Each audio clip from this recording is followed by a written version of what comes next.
नमस्कार विद्यार्थी मित्रांनो, मी प्राध्यापक एम आर जोशी MA मेडसेट श्री शारदाभवन शिक्षण संस्थेचे अध्यापक महाविद्यालय नांदेड येथे सध्या असिस्टंट प्रोफेसर या पदावर कार्यरत आहे। आज मी तुम्हाला guidance and counselling BEd third semester या विषयाच्या जानेवारी 2024 विंटर 2024च्या विद्यापीठाच्या प्रश्नपत्रिकेचं इंट्रोडक्शन करून देणार आहे।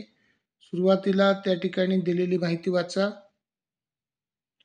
This question paper contains 2 printed pages. Code आहे PC08 2023 faculty of education BEd second year third semester examination January 2024 education main subject. विषयाचं नाव आहे गायडन्स अँड काउन्सिलिंग। मंडे 15 जानेवारी 2024ला हा कंडक्ट करण्यात आला होता आणि टाइम ड्युरेशन होतं 2 PM to 5 PM। विद्यार्थी मित्रांनो, हा पेपर 3 तासाचा होता आणि 75 मार्क मॅक्झिमम मार्क्स या पेपरसाठी आहेत। सुरुवातीला सूचना वाचा। Note B first question number 1 is compulsory, second from question numbers 2 to 4 solve आणि 2, third from question numbers 5 to 7 solve आणि 2। पहिली सूचना की पहिला प्रश्न अनिवार्य आहे।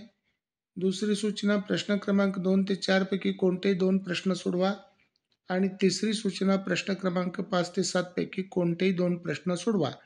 असे एकूण तुम्हाला 5 प्रश्न यामध्ये सोडवायचे आहेत। तर पहिला प्रश्न हा टिपांचा असतो।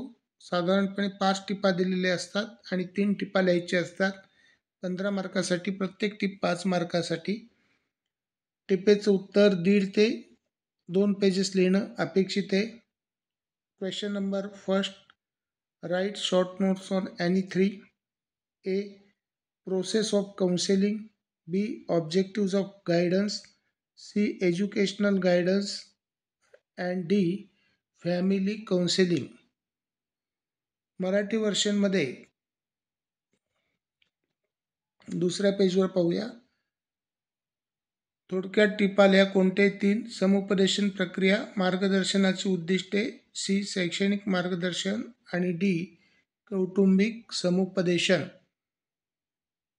दुसरा प्रश्न 15 मार्कासाठीचा, explain the need and modern trends of guidance. 15 मार्कासाठी मार्गदर्शनाची गरज आणि नवप्रवाह स्पष्ट करा। तिसरा प्रश्न, why is it important to organise guidance and counselling service in school, explain in detail. 15 मार्कासाठीचा क्वेश्चन आहे। मार्गदर्शन आणि समुपदेशनाची सुविधा शाळांमध्ये आयोजित करणे का आवश्यक आहे ते सविस्तरपणे स्पष्ट करा।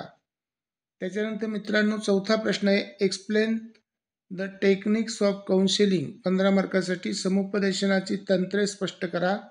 पाचवा प्रश्न आहे, describe the types of guidance in bracket personal and group guidance. मार्गदर्शनाचे प्रकार कंसात वैयक्तिक आणि समूह मार्गदर्शन विशद करा। 15 मार्कासाठीचा क्वेश्चन आहे। सहावा प्रश्न, what is guidance and counselling, explain the relation between guidance and counselling. 15 मार्कासाठीचा प्रश्न आहे, मार्गदर्शन आणि समुपदेशन म्हणजे काय, मार्गदर्शन आणि समुपदेशनाचा संबंध स्पष्ट करा। सातवा क्वेश्चन आहे, describe need of guidance for learning disabled children. 15 मार्कासाठीचा आहे, अध्ययन अक्षमता असलेल्या मुलांसाठी मार्गदर्शनाची गरज स्पष्ट करा। तर विद्यार्थी मित्रांनो, पहिला प्रश्न तर अनिवार्य आहे। दुसरा, तिसरा, चौथा याच्यामधून तुम्हाला कोणतेही 2 प्रश्न सोडवायचे, एक तर दुसरा तिसरा किंवा तिसरा चौथा किंवा दुसरा चौथा, आणि 5वा 6वा 7वा याच्यामधून तुम्हाला कोणतेही 2 प्रश्न सोडवायचे, 5वा 6वा किंवा 6वा 7वा किंवा 5वा 7वा। तर ह्या प्रश्नांचं उत्तर जे आहे 2.5 ते 3 पेजेस लिहिणं गरजेचं आहे। तर हा पेपर तुमच्या मार्गदर्शनासाठी अपलोड केलेला आहे, ॲज अ गायडन्स म्हणून त्या ठिकाणी आहे, ॲज अ गेस म्हणून नाही। तर या दृष्टीने प्रश्नपत्रिका तुम्हाला दिलेली आहे, अभ्यास करा। परीक्षेसाठी शुभेच्छा। धन्यवाद। थँक्यू। बेस्ट विशेष।